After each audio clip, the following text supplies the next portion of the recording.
Gujarat engineering academy જી academy એટલે કે YouTube ચેનલમાં બધા મિત્રોનું સ્વાગત કરે છે. મિત્રો આજે આપણે વાત કરશી તમારો સબ્જેક્ટ કયો છે તો કે બેઝિક કેમિસ્ટ્રી. હવે આ ઘણી બધી બ્રાન્ચમાં આવે છે ને અત્યારે આઈસી સેમેસ્ટર 2 માં પણ આવી રહ્યો છે. તો જીટીયુના મોસ્ટ આઈએમપી ક્વેશ્ચન છે મિત્રો, એની આપણે વાત કરવાના છે આઈસી સેમેસ્ટર 2 માટેનું. અને આપણે યુટ્યુબ ચેનલ છે, તમે યુટ્યુબમાં જઈને સર્ચ કરશો શું તો કે Gujarat engineering academy YouTube channel, બરાબર છે. સ્પેલિંગ તમારે લખવાનો GUJARATENG,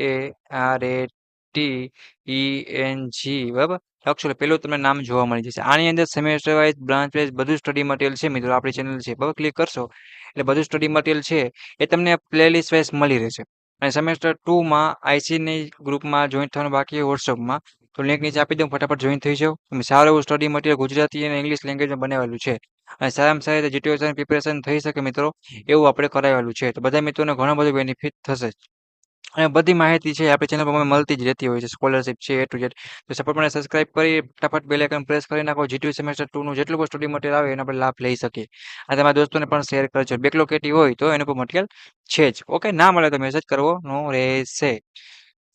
ઓકે, તો ચાલો મિત્રો, અહીંયા આપણે બીજું કઈ જોવાનું નથી થતું, ડાયરેક્ટ સીધે સીધું છે ને સ્ક્રીન ઉપર આવી જાય. જો બેઝિક કેમિસ્ટ્રી, બરાબર છે.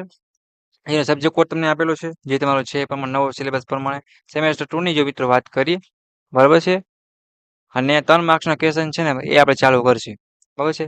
પછી જો સૌથી પહેલો પ્રશ્ન છે ને ગુજરાતી ઇંગ્લિશ બંને ભાષામાં બધા આપેલા, તમે જે અનુકૂળ હોય એમાં તમે તૈયારી કરી શકો છો. ઓકે, તો પાવલીનો જે છે નિયમ, ઉપવર્જનનો નિયમ, એ તમારે સમજાવવાનો છે. અને નિયમ હોય ને મોસ્ટ ઓફ પૂછાતા હોય, તો ખાસ તૈયારી કરીને જવાનું. પછી વ્યાખ્યા આપો, દ્રાવ્ય, દ્રાવક અને દ્રાવણ, આ મોસ્ટ ઓફ પૂછાતી હોય. કેમિસ્ટ્રી કોઈ પણ ભણો ને એની પહેલા તમને આના મતલબ તો ખબર જ હોવા જોઈએ, કેમ કે આ બધી જગ્યાએ રિપીટ થશે અને બેઝિક નોલેજ માટે પણ ખાસ કરવાનું છે. અને આ પણ એક્ઝામમાં પૂછાય છે. બરફ દ્રાવણ એટલે શું, તેના પ્રકાર જણાવો. તો આપણા બધા મિત્રોને છે ને એ કરીને જવાનો છે ભૂલ્યા વગર. ઓકે, પછી આગળ વાત કરીએ તો તફાવત પૂછ્યો છે. Dry chemical corrosion and wet electrochemical corrosion, એટલે કે શું થયું, સારણ કોરોઝન થાય ને જે આપણે બરોબર કે સારણ છે, કાટ લાગુ ગુજરાતીમાં કહેતા હોય. સારણ સૂકું અને ભીનું સારણ, વિદ્યુત રાસાયણિક અને રાસાયણિક, બીજો કઈ ફરક છે નહીં. તો આ પણ પ્રશ્ન છે તો પૂછાતો હોય. સારણ કટ તફાવત છે કે ભાઈ અટકાવવાનો ઉપયોગ છે કે કાટ લાગવું એટલે શું, સારણ એટલે શું, વગેરે વગેરે. પછી વાત કરીએ વ્યાખ્યા પણ થાય જ્યારે, ત્યારે મોનોમર, પોલિમર અને પોલિમરાઇઝેશન અંશ, બરાબર છે. આ વ્યાખ્યા પણ કેમિસ્ટ્રીની વાત કરીએ તો એની અંદર ઘણી વાર પૂછાતી હોય, તો આ એક ખાસ છે એ કરી નાખવાની. અને ડિગ્રી ઓફ પોલિમરાઇઝેશન આપ્યું છે, બરાબર છે, અંશ એમ ટૂંકમાં. પછી દ્રાવણની સાંદ્રતા દર્શાવવાની વિવિધ રીતોની યાદી બનાવવાની છે. દ્રાવણની સાંદ્રતા એટલે ઇંગ્લિશમાં શું છે, enlist different modes of expressing, means કે જો હવે શું કીધું, સોલ્યુશન કીધું છે, એટલે તમારે સાંદ્રતા હોય ને મિત્રો, એને દર્શાવવાની એક નહીં, બધેની વાત કરવી છે. એની ખાલી યાદી બનાવવાની છે. આખો પ્રશ્ન સમજાવવાનો નથી, ખાલી યાદી, લિસ્ટ આઉટ વેરિયેબલ્સ. ઓકે, એ ટાઈપનું છે. લુબ્રિકન્ટ્સની જે વ્યાખ્યાઓ છે આપો અને લુબ્રિકન્ટ્સના કાર્યો જણાવવાના છે. લુબ્રિકેન્ટ થતું હોય ને જે ડિફાઇન લુબ્રિકેન્ટ, સ્ટેટ, ફંક્શન એટલે કાર્ય. તો ખાલી તમે વ્યાખ્યા આવડતી હોય ને મિત્રો, તમે એની ઉપર આરામથી લખી શકો. એ થઈ ગયું. પછી વાત કરીએ, જો આ અલગ જ નામ છે. નામ ભયંકર અને ભારી છે. આપણે એમ થાય ઓહો આ ભાઈ યાર ક્યાં પૃથ્વી ઉપર આવ્યા અને અમારું બહુ અઘરું કરી ગયા, એવું કઈ નથી. પણ આવ્યા તો કંઈક ને કંઈક શીખા પોતે, બરાબર ને, આપણે શીખાડ્યું કંઈક શોધ કર્યો તો આપણે ઘણો બધો બેનિફિટ અત્યારે લઈ શકીએ છીએ. બોહરના પરમાણુ મોડેલની મર્યાદાઓ છે ને એ તમારે જણાવવાની છે, હવે છે લિમિટેશન ટૂંકમાં કહે ને તો. પછી વાત કરીએ, જો આમાં મિસ્ટેક છે, 10મો પ્રશ્ન છે એ તમને આપેલ છે, એની વ્યાખ્યા તમારે આપવાની છે. ઓકે, પછી વાત કરીએ પીએચ અને પીઓએચ એટલે શું અને તેમની વચ્ચેનો સંબંધ ધારવાનો છે. આ પણ વ્યાખ્યા કૃપયા અથવા શોર્ટમાં પૂછાય પ્રશ્ન, તો આ પણ તમને ખાસ એક આવડતો હોવો જોઈએ. 4 માર્ક્સના પ્રશ્નની વાત કરી કેવા હોઈ શકે, તો ઓક્સિડેશન છે, રિડક્શન છે, હવે રેડોક્સ પ્રક્રિયાઓ છે, ઇલેક્ટ્રોનિક ખ્યાલ યોગ્ય ઉદાહરણ સાથે તમારે સમજાવવાના છે. હવે જો to explain the electronic concept of oxidation, means કે ઓક્સિડેશન થયું, રિડક્શન, રીડોક્સ રિએક્શન વિથ એક્ઝામ્પલ સાથે, બરાબર. ફેરાડેના વિદ્યુત વિભાજનના નિયમ લખો અને સમજાવવાનો છે. સ્ટેટ એન્ડ એક્સપ્લેન ફેરાડે લો, બરાબર છે. અને આખે આખો નિયમ છે તમારે આકૃતિ અને ફિગર સાથે તમારે સમજાવવાનો થાય. પછી વાત કરીએ પ્રશ્ન નંબર 3 ની, તો બોઇલરમાં સ્કેલ અને સ્લજ ફોર્મેશન થતું એટલે કે જામવાના જે કારણ અને તેને અટકાવવાના ઉપાયો છે ને એ તમારે લખવાના છે. એટલે શોર્ટ નોટ બરાબર છે લખવાનું છે. બરાબર એટલે એ રીતે પ્રશ્નને આખો તૈયાર કરવો. અને આવા પ્રશ્ન વિશેષ રૂપે પૂછાતા હોય છે તો બધા મિત્રોને તૈયાર કરી નાખવાના. અને બીજી બે ટિપ્સ છે શું તો કે જીટીયુ એક્ઝામમાં બધા મિત્રોને આકૃતિ કમ્પલસરી ને ફરજિયાત બને એટલે 8-10 આવી જાય એવું ટ્રાય કરજો. એટલે બેકલોગ આવવાનો ચાન્સ જ ના રહે. ટોપ સ્કોર પણ થાય અને સ્કોર નથી કરવું તો પાસ તો આરામથી થઈ જાય. અને પેપર સ્ટાઇલ પ્રમાણે પેપર લખવાનું છે. એનો પણ વિડીયો છે આપણે આઈસી સેમેસ્ટર 2 ના વોટ્સએપ ગ્રુપમાં શેર કરી આપશે. બાકી આપણી ચેનલ પર છે જ. બરાબર અને જોઈન્ટ ના થાય તો જોઈન્ટ થઈ જાય. બાકીના સબ્જેક્ટના પણ આઈએમપી મળી રહેવાના છે. થર્મોપ્લાસ્ટિક છે બરાબર અને થર્મોસેટિંગ પોલિમર વચ્ચેનો તફાવત આપવાનો છે. આ પણ ટૂંક નોંધમાં પૂછાય અથવા તો કે કયું કયું મટીરિયલ ક્યાં કામ આવે, શું બનાવી શકે, શું કાંઈ વગેરેની પ્રોપર્ટી વગેરે અને તફાવત રૂપે તો ખાસ કેમિસ્ટ્રીમાં તૈયાર કરી નાખવાના છે. હવે explain the following physical property of lubricant કે વિસ્કોસિટી છે, ઇન્ડેક્સ છે. તો લુબ્રિકેન્ટ નીચેના ભૌતિક ગુણધર્મો તમે સમજાવવાના છે. સિગ્નતા એને ઇંગ્લિશમાં વિસ્કોસિટી કહેવાય, સિગ્નતા આંક છે, ફ્લેશ પોઈન્ટ અને ફાયર પોઈન્ટ. બરાબર તો એ રીતે તમારે ખાસ એક જોવાનું રહેશે. પછી જો આગળ વાત કરીએ નેક્સ્ટ પ્રશ્નની આપણે એવો નાનું કરી નાખીએ એટલે સહેલાઈ દેખાય.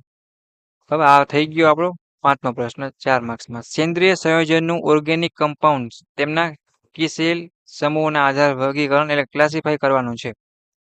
ક્લાસિફાય ઓર્ગેનિક કમ્પોનન્ટ મીન્સ કે કમ્પાઉન્ડ એક પ્રકારનો base on there functional groups એટલે એકની ઘણા બધા કીધા બરાબર તો જણાવવાના છે.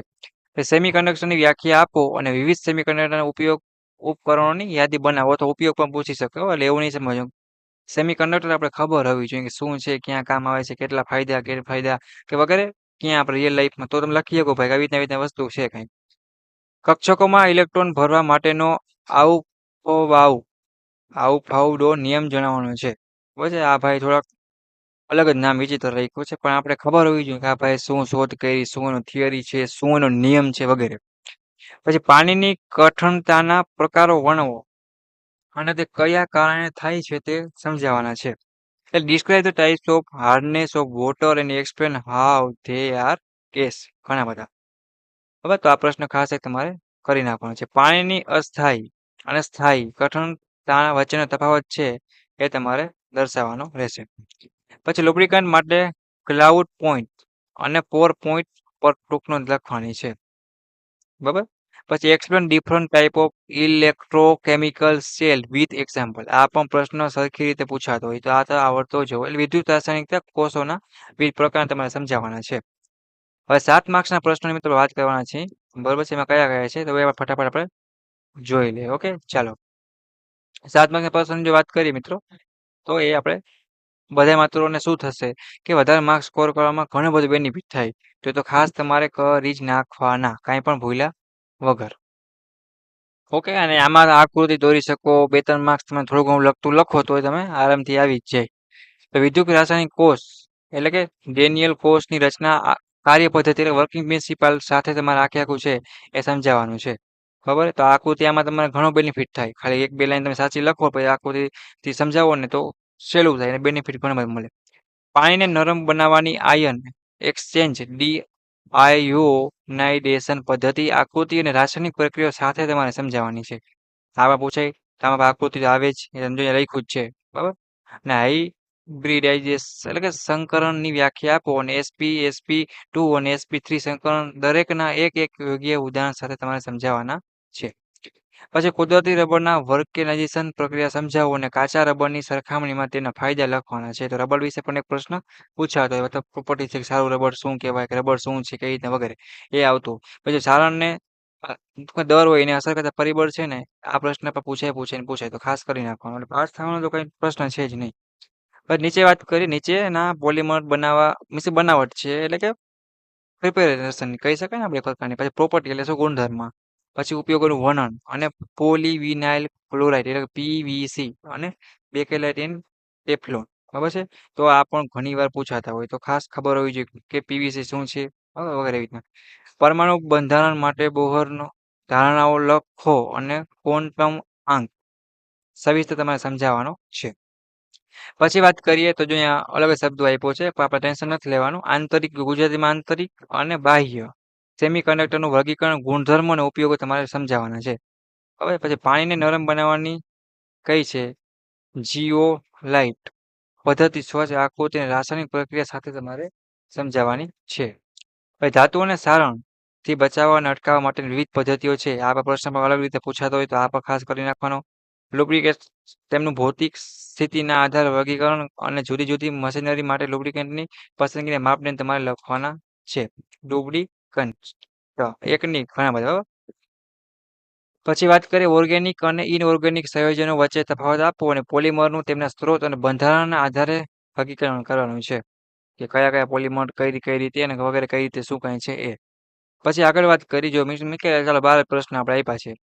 બધા મિત્રોને ખાસ ધ્યાન રાખવાની છે. એટલા કરી નાખવાના પ્રશ્નો એકવાર બુકમાં લખી 2 વાર વાંચી ફિગર પાકી કરી કરો આટલી વસ્તુ કરી અને પછી તમારે 1 કે 2 તમારા મિડના પેપર હોય તમારે એ સોલ્વ કરી નાખવાના. એટલે મોસ્ટ ઓફ એમાંથી પ્રશ્ન રિપીટ થઈ જશે એટલે તમને એમ બધી ભરોસો આવી જશે હાશ કે આ પ્રશ્ન હજી એકવાર પૂછાયેલો છે. એટલે તમારો કોન્ફિડન્સ છે આત્મવિશ્વાસ એ વધશે. અને પછી ટાઈમ મળે કદાચ તો તમારે જીટીનું પેપર છે ને એ વાંચવાનું છે. જો વાંચવાનો ટાઈમ ન મળે એ પેપર તો તમારે જોવાનું છે.